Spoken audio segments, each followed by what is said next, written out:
ইলাহা ইল্লাল্লাহু ওয়াহদাহু লা শারীকা লাহু লাহুল মুলকু ওয়া লাহুল হামদু ইউহয়ী ওয়া ইউমীতু ওয়া হুয়া হাইয়্যুন লা ইয়ামুতু বিয়াদিহিল খায়র ওয়া হুয়া আলা কুল্লি শাইইন কাদির।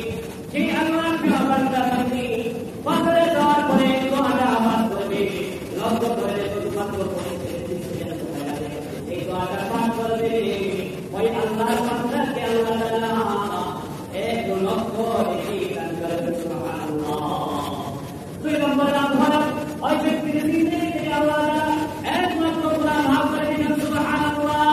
3 নম্বর নাম হলো ওই ব্যক্তির জন্য আল্লাহ তাআলা আখিরাতে 100,000 গুনাহ দিবেন।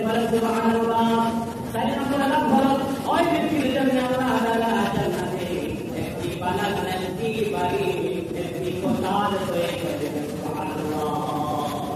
মানুষ থেকে আরাম জায়গাতে যাওয়ার পরে এই দোয়া করলে আল্লাহ তাআলা বানানা লক্ষ লক্ষ গুনাহ মাফ করে দিবেন, লক্ষ লক্ষ নেকি দান করবে, লক্ষ লক্ষ দরজা জান্নাতে বন্ধ করে দিবেন, জান্নাতে একটি বাড়ি করে দেবেন। সুবহানাল্লাহ।